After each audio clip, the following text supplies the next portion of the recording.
Hey everybody, welcome to our session using Google Tools as assistive technology. I'm Mike Murata. I'm happy to be here with you today at the Power Up Conference, even though I'm not there in person, and you get to watch my little talking head right here in this little window. Hopefully we can have a great session and I can share a bunch of information with you and you can learn a bunch of stuff. So that's our plan. We have 50 minutes to do it. We'll see how it goes.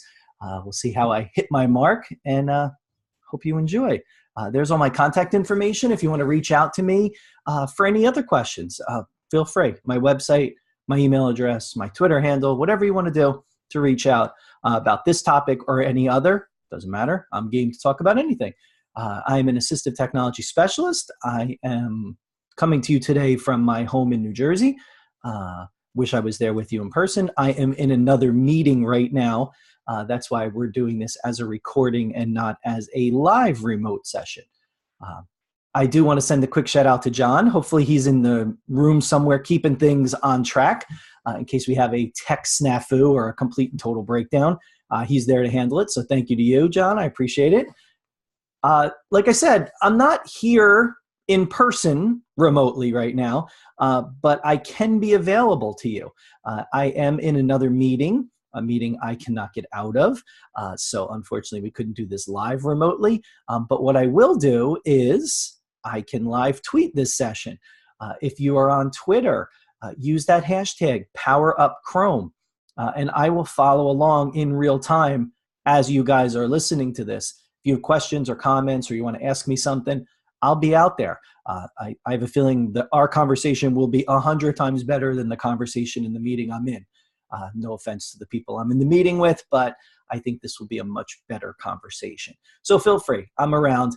Either use that during the session or after. Whatever you want to do, I'm there. We can have a chat about Chrome. So if you want the slides, here they are. bit.ly/MMATP2018. The slides are there. You might want them because as I go through some of the tools, I did put links in the slides, so those links will bring you right out to the tools or the resources or anything that I share. So you might want to download those so you have them, as well as this recording of the session. So here we are. We're talking about Chrome, this idea and of using Chrome as assistive technology. And I have to admit, this is probably one of my favorite topics to talk about. I love talking about the idea of a tool that cuts across so many devices and provides support for so many different kinds of users, for so many different needs. If you think back, and this is where I'll start to show my age, you think about the old days of assistive technology. Old days could be as recently as 7 or 8 years ago, where we had a software program, you loaded it on a computer, you had to use it on that computer, right? You couldn't use it anywhere else. If it was a student you were providing an accommodation for, that software had to live in school somewhere, and then we had to buy a second copy for home. And so there was this whole kind of process we went through. And what that did a lot of times was made people feel like they were standing out. And so what we saw with a lot of students is they refused to use these tools because of that. It made them feel different, feel like they were being looked at by everybody else and just uncomfortable. They just refused to use it. So we think about Chrome, the power of it, right? It works everywhere. It doesn't matter what computer you have. It doesn't matter if it's your computer. It can be anybody's computer. Log into it. Your supports are tied to your profile. Your profile lives online. You can access it from anywhere. Windows machine, Mac, Chromebook, your phone, your tablet. You can use Chrome everywhere. Now, Chrome does work a little differently on the computer platforms versus the mobile platforms, but it still works, and your information still syncs across. And so what we have now is this ability to have supports for people everywhere. Those supports look exactly the same as everybody else's. Look at the picture with all those students in it. Who could tell who has an IEP in that class? I can't. Everybody's using the same device. It's what happens when I log myself into it. The device takes on the customizations of what I need and provides me that level of support. It's just been kind of like this earth-shaking change in how we provide supports for individuals with disabilities, thinking about it with computers. And so for that, I will always be a fan of the idea of Chrome, the Chromebook, and the Chrome browser for that point. So we have a magic number for today. Our magic number is 3. We're going to look at things in threes. What are those threes? We're going to talk about 3 specific areas today. We're going to talk about Google accessibility. So we're looking at the built-in accessibility in Chrome. We're going to take a brief tour through the G Suite. This by no means is a G Suite training, so we won't go into the details of how does Google Docs work, how does Google Slides work. We're not going to do that today. But I'm going to touch on a couple things. So I think there's a couple things we can use that are creative uses of the G Suite that can provide support for people. And then we'll spend the bulk of our time talking about Chrome extensions and apps. That I do think will be most of what we talk about. So give you a sense of what that looks like as we're going through. Those are our big areas of focus. The other 3 that we'll mention is I've also tried to group these tools using the UDL principles. So if we think about the UDL principles of providing multiple means of engagement, multiple means of representation, multiple means of action and expression, I've lumped them this way too. And so those 3 icons you see on the left side of the slide, we will use those, and I will drop those into slides as I start talking about other tools to give you a sense of how we might be able to integrate this tool into an environment if we're promoting the use of UDL. So we'll look at this kind of from those 2 perspectives, the AT perspective and the UDL perspective. The AT with the specific accommodation for each person, the UDL for a broad approach to providing technology support for everyone. All right, so that's our plan with our 3s as we go through. So we'll jump into our first one, start with accessibility. The built-in accessibility that's in our Chrome operating system.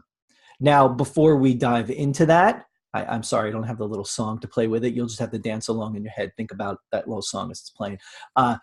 Let's take a quick stop and talk about this idea of Chrome accessibility. It's important to remember, because Chrome runs on everything, if we're running Chrome on a computer that is a Windows computer or a Mac, our built-in accessibility comes from that device. So if I'm running, right now I'm recording this to you on my Surface tablet in Chrome. So I'm running the Chrome browser, but I'm running it on a Windows computer. So my built-in accessibility comes from my Windows computer right now. I go into the Ease of Access Center and I find those tools that give me support in the Windows environment.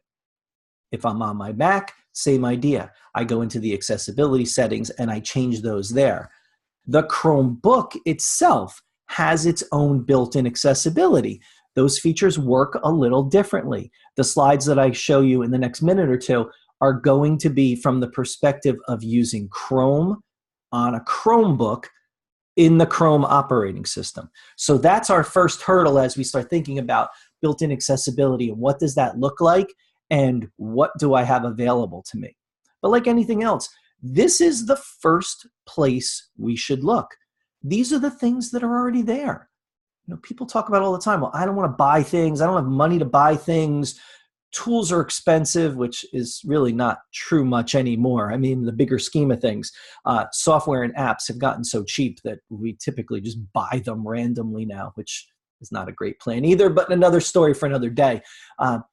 This idea of what's already there. You know, I talk often with groups about this idea that we now live in this technology moment where every device you have allows you to speak to it, and it will either answer you or write down what you said. Every tool you have has dictation built into it now, has speech to text.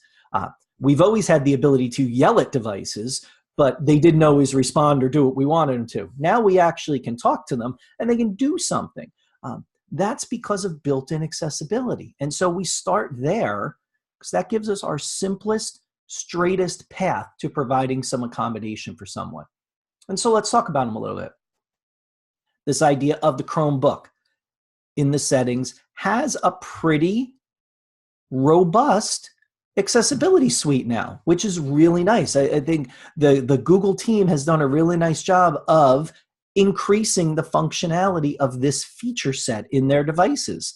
So if you go into settings, you can go into accessibility and start accessing this. Now the trick, and this will probably be the first of many times I say this in our time together today, you might not have access to this. If you're in a school or an organization where you are in a managed environment, meaning there is a Google administrator that controls your account, you might not be able to get to settings. You might not be able to get to accessibility. Now, for some of the people we work with, that's an issue that we need to resolve.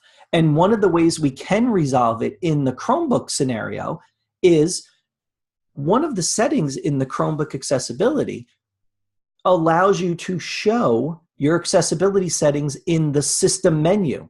So if you look at that picture on the bottom left, that's a screenshot of my system tray from my Chromebook.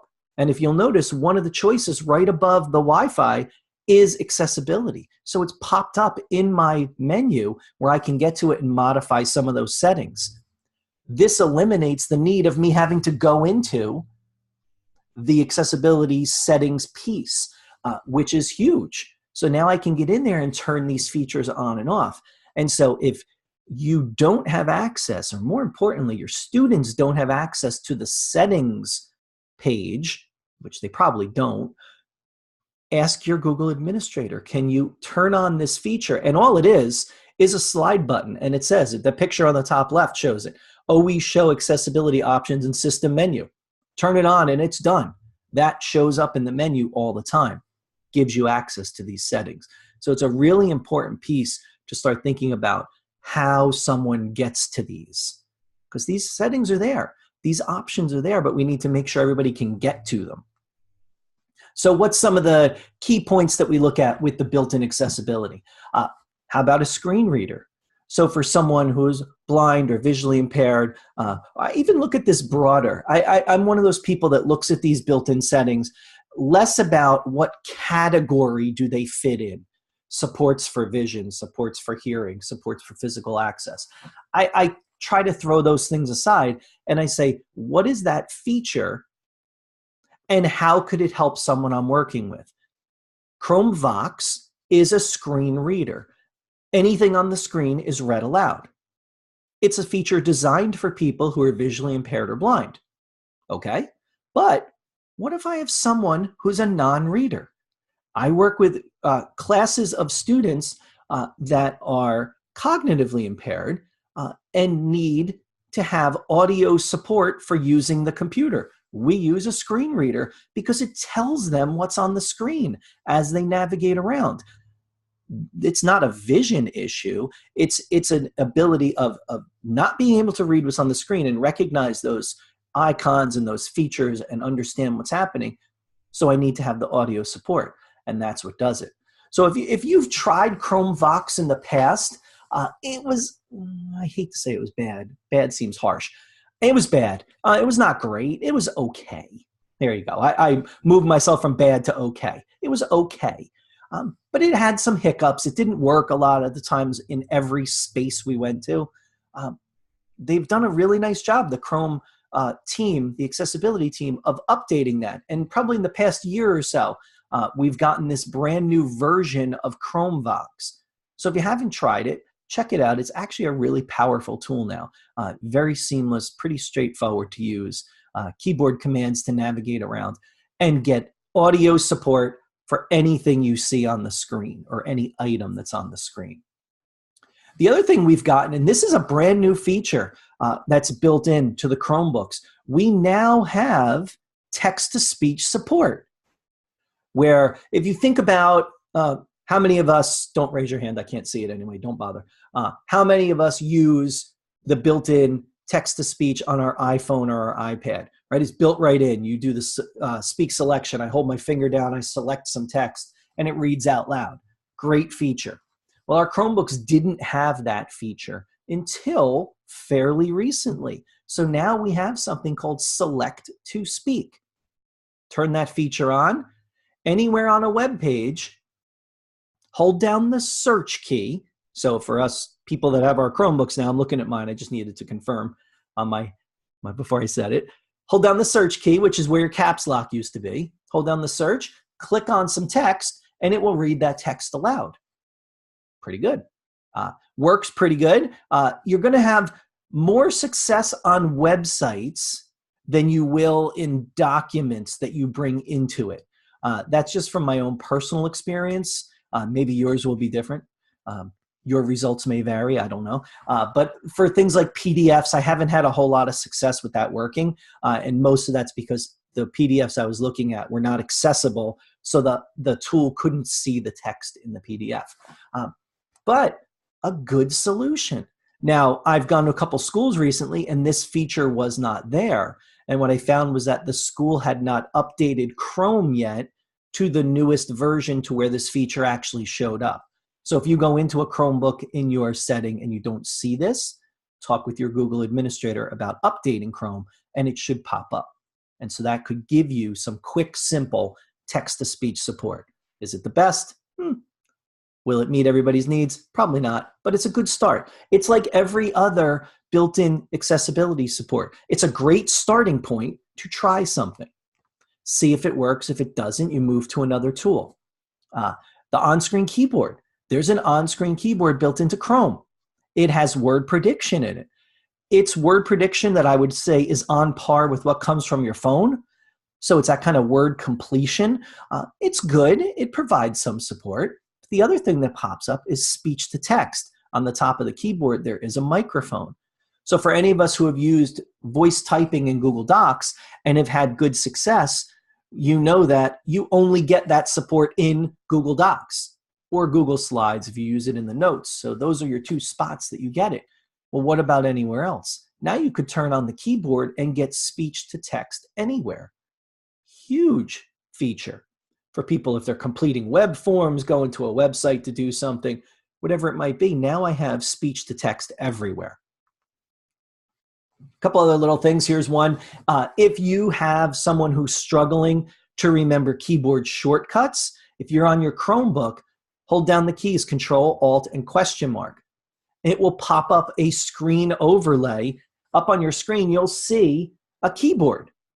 And then as you hold down the modifier keys, the keys that have keyboard shortcuts under them will light up. So right now in that picture, I'm holding down the Control key. Every Control keyboard shortcut pops up on a key and shows up in blue.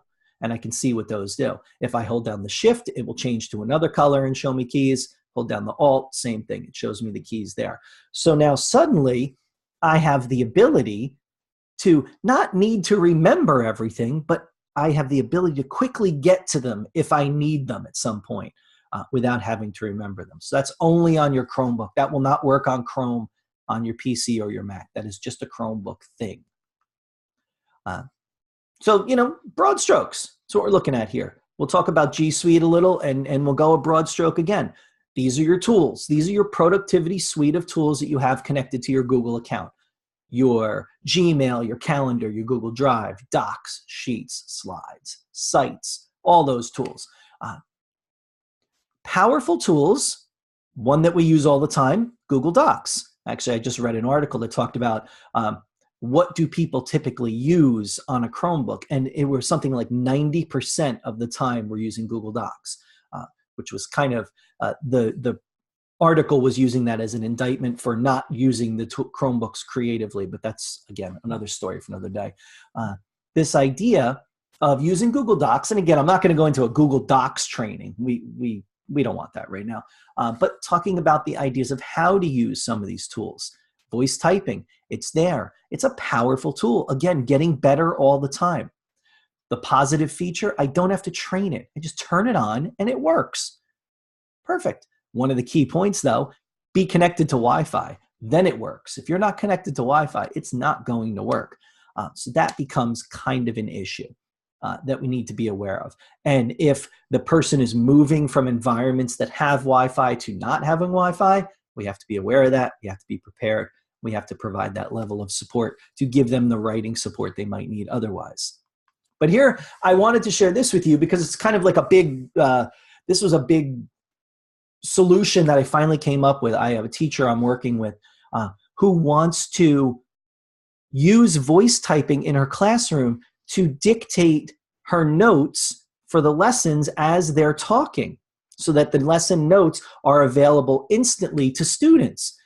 And she did not like the idea of being physically tethered to her Chromebook from a wire. So we were looking for wireless solutions. Again, it's tricky because with the Chromebook, you can't plug things into it that need a driver to run because those drivers, those software drivers, tend to be Windows or Mac drivers. They're not Chromebook drivers. So what you need is a tool that is truly plug and play. I plug it in, it just starts working. And so we tried a bunch of different headsets, some really expensive ones, and couldn't get any real success with the Chromebook. And so what we found, and so what I'll give them a quick little shout out here, is the Pyle wireless headset. Works perfectly. Truly plug and play. It comes with that little USB receiver that plugs into the Chromebook, and then the headset has a transmitter on it. I get about 40 feet of range, of wireless range, which is awesome. Get about 8 hours of charge out of it, also awesome, and works really well. Best part, it was like $30.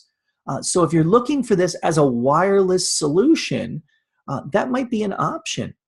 I've just started working with this with a gentleman who uses a power wheelchair and moves around his office and wants to be able to just pull up to his computer and start dictating. And so we're trying to find a system, and we're actually using this one for him. That's on a Windows machine, but same thing. It's working just as well. So it's a nice, simple solution, pretty bulletproof. I found it to work really well. So figure why not? They get a nice little cheap plug right now. This is it. I'll ask you to raise your hand because I want you to be proud. And John will tell me after the session how many people raise their hands. How many people in the group use Google Keep? Oh, that's not a lot of you. I don't know. I just made that up. Maybe it's a lot of you. Maybe if it's not. If it's not, if you're not using it, I challenge you today. Look, I'm going to point to you and everything. This is my East Coast coming out. I'm going to point to you. If you're not using Google Keep, you should use this. You should try it today. Take a minute and dig through it. See what it has to offer. This is one of the most underrated tools in our G Suite. It's one of the most underused tools in our G Suite. I don't see a lot of people use this. It is an organizational tool. It's a note-taking tool. Think of it as your bulletin board, your digital bulletin board for notes. If you're a Post-it note freak, look, now you're sitting, I'm at my desk here, so now I can just do these kinds of things. That I'm a Post-it note freak. Here's the stack of Post-it notes for the past 2 days. I love Post-it notes, but I also love having stuff on my phone and my computer that I can get to it. Google Keep is your electronic note keeper. You can put notes there. I can add pictures to the notes. I can type text. I can color code the notes. I can dictate into the notes. I can handwrite into the notes. I can keep these notes in a way that they are organized by both color, like I said, and also by labels, so I can search them. Super powerful system. I can tie this to reminders. So if I put a note in there and I need to remind myself, that reminder goes into my Google Calendar. And so now I get a reminder about that note. If I want to share notes with someone, I can collaborate and share notes. So now my note shows up on their Google Keep also. So I have this way that suddenly I can organize my thoughts in a way that it supports me. Google Keep runs everywhere. It's web-based and it has an app. If you're in your computer right now, if you're sitting there in your computer, open up a new tab, go to keep.google.com. As long as you're logged into your Google account, it will pop up and it will show you what's there. If you've never used it, there's not going to be anything there, but it's there and ready to go. You can put it on your phone. You can put it on your computer. Your stuff syncs back and forth automatically. I'll tell you one great way I use this. Do you have students you work with who have an accommodation to take a picture of assignments on the board? Right? They come into school, their accommodation is take a picture of the assignment so you don't have to write it down. Have you ever asked one of those students where those pictures go? Ask them, it's fun. Go up to one of the students and say, can I see your history notes, your history assignment for last Tuesday? And then watch the fear come over their face when they realize they have to find last Tuesday's picture. And then what you'll see is they'll open their phone or their tablet or whatever they're keeping the pictures on, and they'll frantically scroll. Frantic, looking for that picture. They'll open a picture. They'll have to try to figure out, did that happen before Tuesday or after Tuesday? When was that happened? They'll go back and forth, and then they'll eventually find it. Well, instead, how about using Google Keep? Take the picture in Google Keep, color code it so each subject has its own color, put the date as the title of the note, put any of the notes you want to write underneath it in the body of the note, add a label to it that identifies the course that they're keeping that note for. Now suddenly when someone says, what's your history assignment for last Tuesday? I go to the search bar and I type in history and everything pops up. And then I search the date and off I go. This idea of giving a structure to a strategy is what's really powerful for this. Thinking about that as a way to use this tool. I could easily talk for the whole time about Google Keep, but I'm going to fight it. I'm not going to do it. But I'll give you one more function that it does.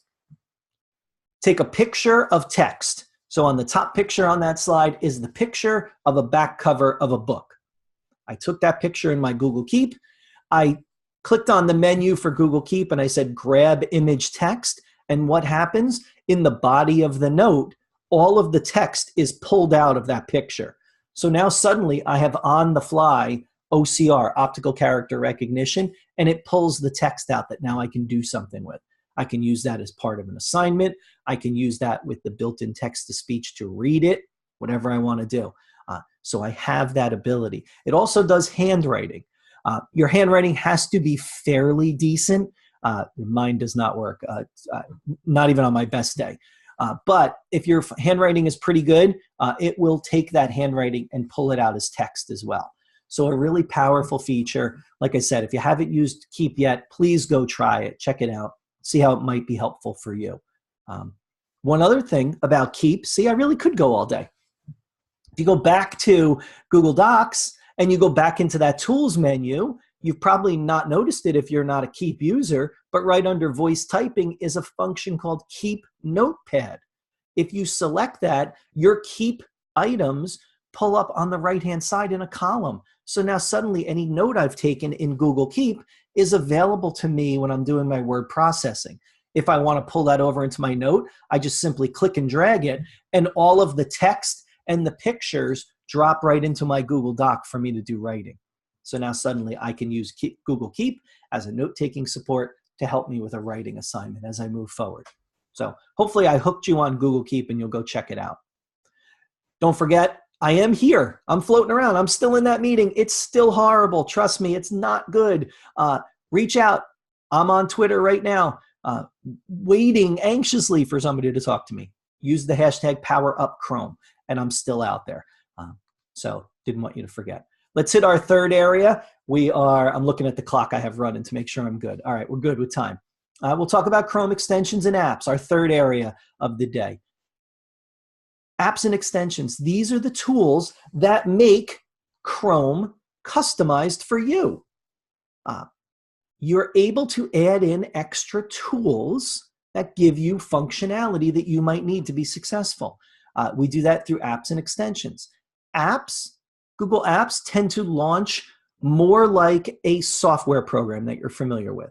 So if you think about software on your computer, your PC or your Mac, you have the little icon, you double click on it, it pops open a whole entire page or new workspace to do something in. If you use a Chrome app, it will launch up a brand new tab for you to do your work in.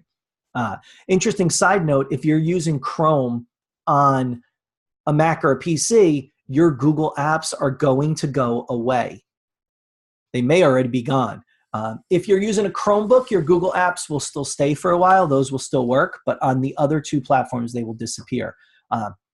Not a huge deal. I wouldn't get too upset about it, because what I find is a lot of Chrome apps are really nothing more than links to a website, bookmarks to a website.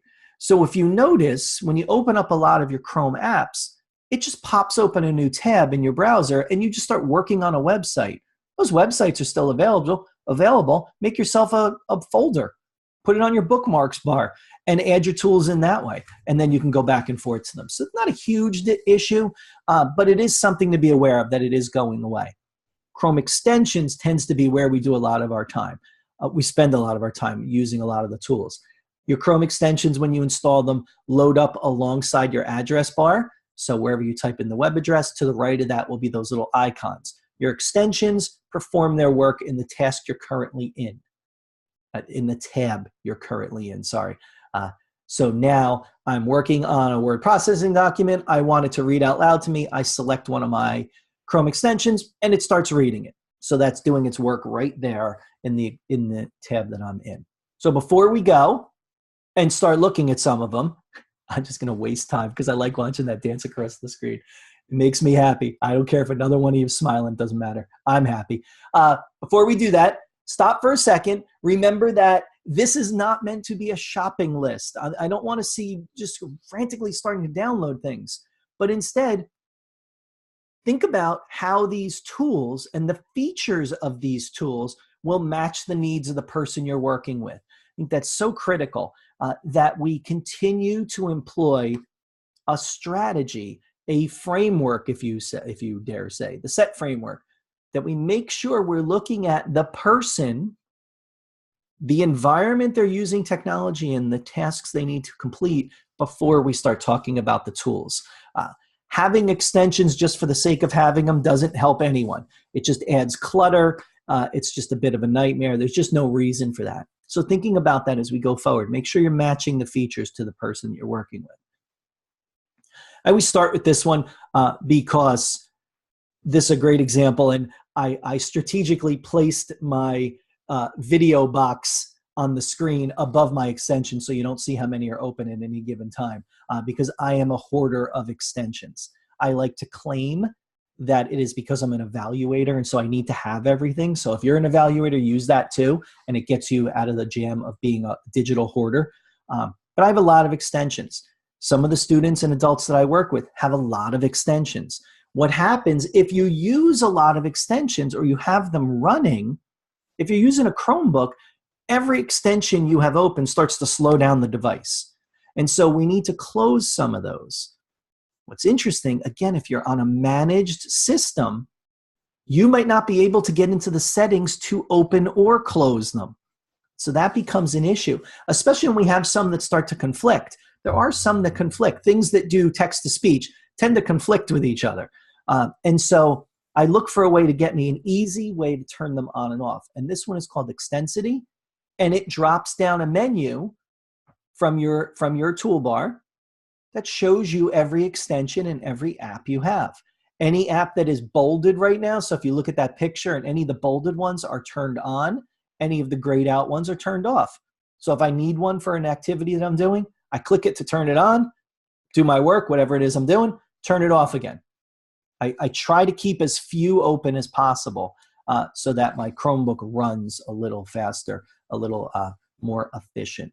So that's a really nice one for management of tools. So it's an extension to manage your extensions. Visually, if you need to change how the screen looks, here's one called Visor. This one's free. Any of these that I don't mention a cost, assume that they're free. If one has a cost, I'll let you know that it has some kind of cost to it. But this is one that is free. So this one is like layering a colored lens over your browser window. You can control the colors. You can adjust the saturation of each of the colors. So you see there's a red, green, and blue, and I can adjust them accordingly. I can adjust the transparency. I can adjust how much of a reading window I see. If you notice, the screen is pinkish. And then there is a section of the screen there that has a highlight to it. It's less pink than everything else. So it's the highlight window that I can move down the screen. Really powerful tool. I work with a young lady who has some eye issues, and her eye doctor had said that because of eye strain, she can only look at the computer in a certain color range. And so what we had to do was work with him to get a sense of what that range looked like.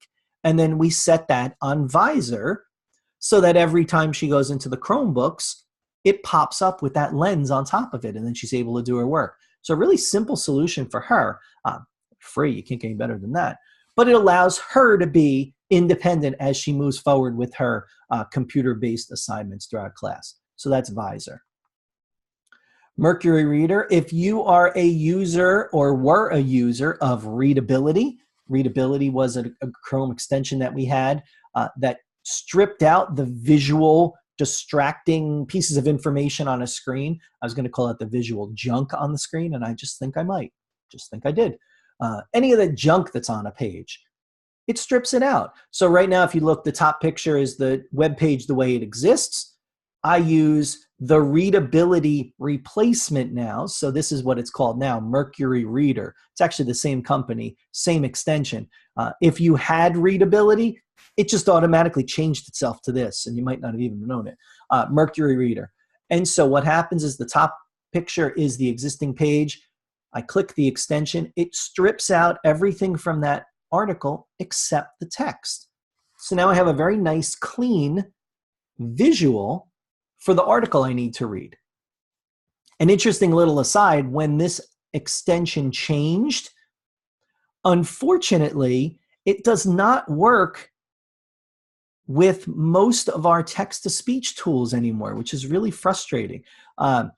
Readability used to, and now this doesn't. So if you use this, so if I had that bottom page and it's been adapted so I can see it more clearly with less clutter, I can't use most of my text-to-speech tools because they don't see that page anymore. It's almost like the extension takes a layer and drops it over the existing website.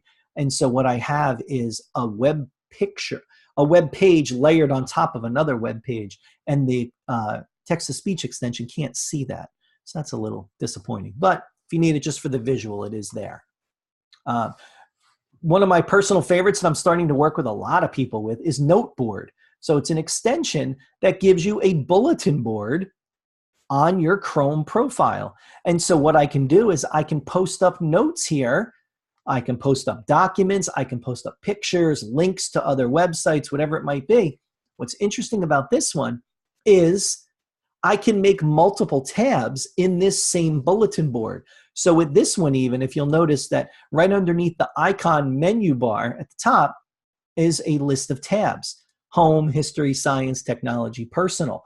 Now I can create multiple boards that I can then post things up to what I need to do.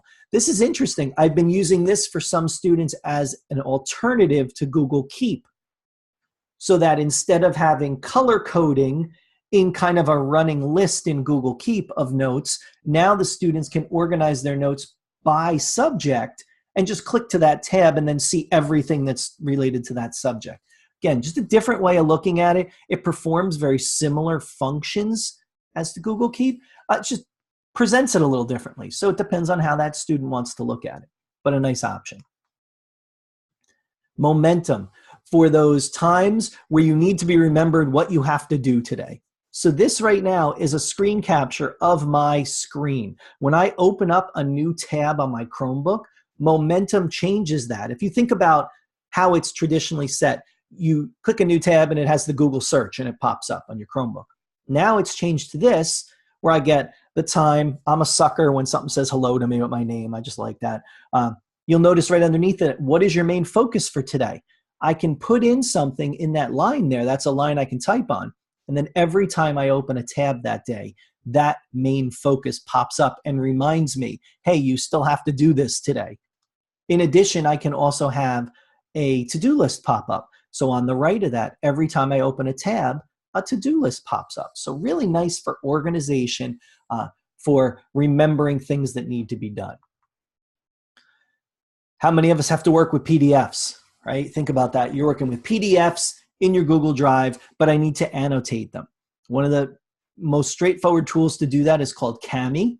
It has a free version and a pay version. The free will give us exactly what it is you're looking for, probably for students. I can highlight information on a page. I can draw on the page. I can strike out text. Most importantly, I can add text onto a PDF. I can type onto a PDF.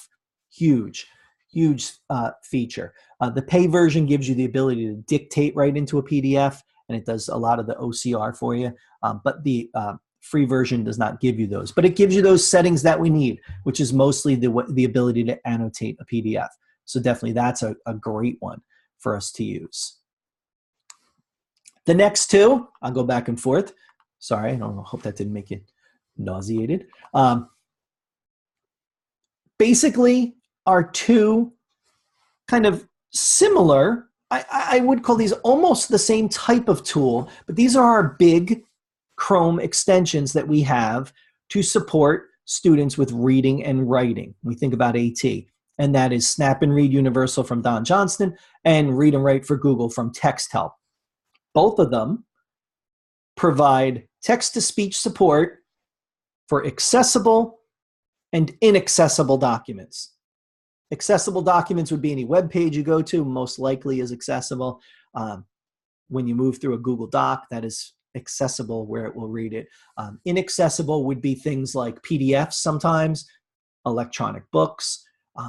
Some of the websites that have curricular material that we are members of, so a lot of those pay curriculum sites have materials that tend to be locked and you can't use them with your typical text-to-speech tools, so we need access to them in an inaccessible, we need access to inaccessible text. And both of these tools give you an option to draw a box around an area of the screen. The tool will perform the OCR, so it will strip out the text and then read it aloud. So both of those will give you this function. Some of the difference here, Snap and Read gives you the ability to dynamically level the text of a web page, so I can get word replacements that make it simpler to read and comprehend. Really nice. I can do translation, and I can also collect notes in an outline. So if you notice, there's a graphic organizer on the right-hand side of that window. The graphic organizer allows me to take chunks of the page and drop them into the graphic organizer to start a writing task. So moving me from the reading component to the writing component. And then I simply open a Google Doc with my toolbar along the right, so I see my graphic organizer, and then I can just simply click and drag pieces of information into my Google Doc for writing. TextHelp's Read and Write does very similar tools. Allows me again to read text that is accessible, draw a box around inaccessible text. They do note-taking through a series of 4 colored highlighters. So I go through my article and select different pieces of text through highlighting, and then I export that out into a Google Doc. So it also has the ability to move me from a reading task to a writing task. A couple different features in Read and Write that are powerful. There's word prediction built right into it. There's also the a dictionary, both a talking dictionary and a picture dictionary. So those are really powerful as well. So now I can get some support as I move through a reading task.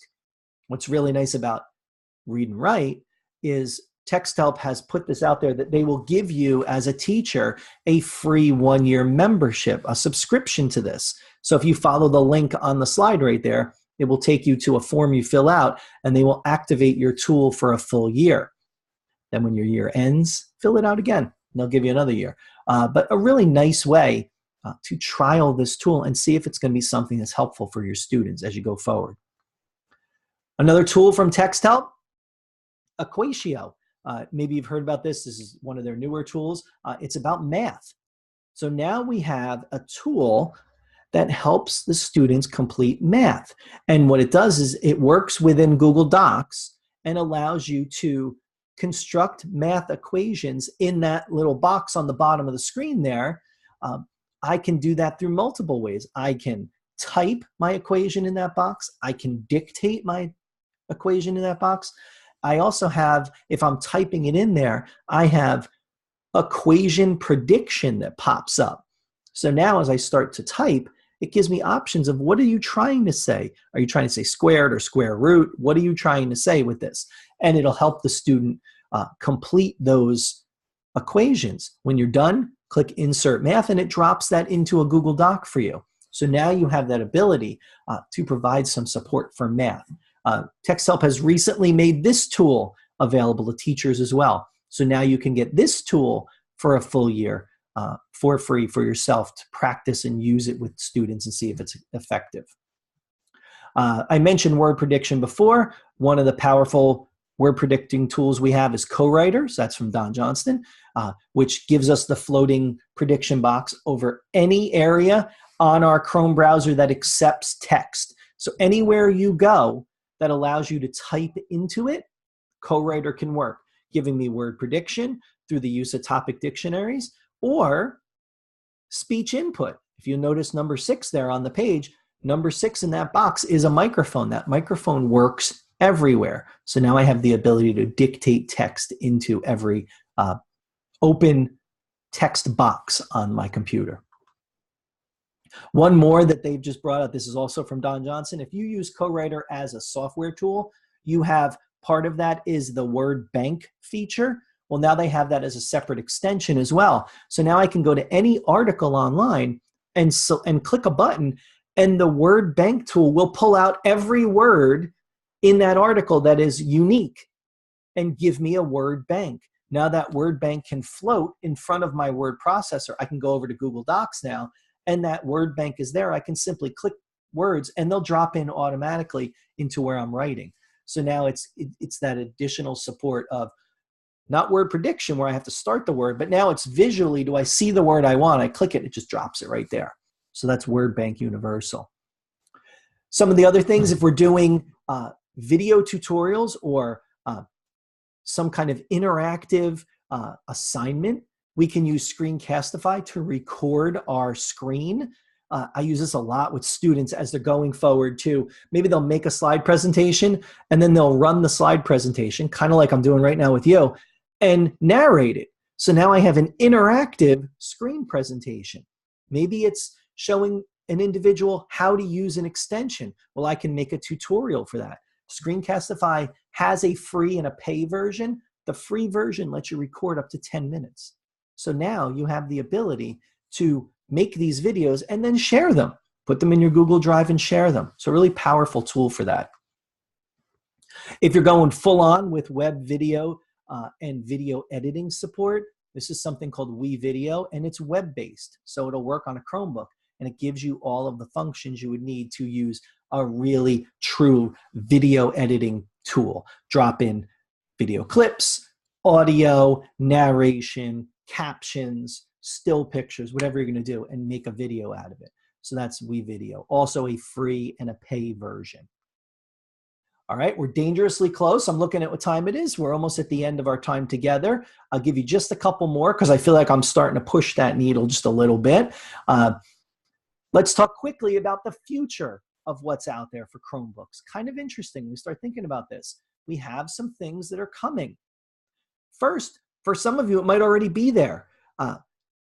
Your Chromebooks will start to run Android apps. Some of them might already have that. If you'll notice, if you open your Chromebook and at the bottom, you have the Google Play icon, you have the ability to run Android extensions on your Chromebook. So now we're not just stuck with the world of Chrome extensions anymore. We are now open to the entire world of Android apps.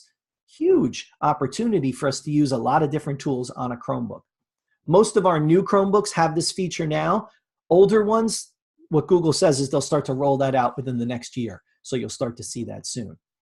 Other things, this just got announced. I am wanting this and I want to buy this. This is the Acer Chromebook tablet. So it's a 10-inch tablet that is a Chromebook. So now we have the ability to have the form factor of a tablet, but run as a Chromebook. So that's coming. So we're going to start to see the Chromebook change a little bit in what it looks like. And that change was also announced this past week from HP, where they announced their Chromebook X2, which is like a Surface tablet where it is detachable. So it has a keyboard, but it detaches into a tablet. So we'll start to see that come out this year too. So we'll start to see some of these pieces and the changing, the evolution of our Chromebooks.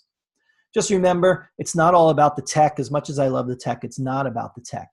You're using technology to support the learning, not drive it. The learning is the learning. The technology is a tool to help the student be successful. Remember, I'm still here. I guarantee it. I'm still in this meeting.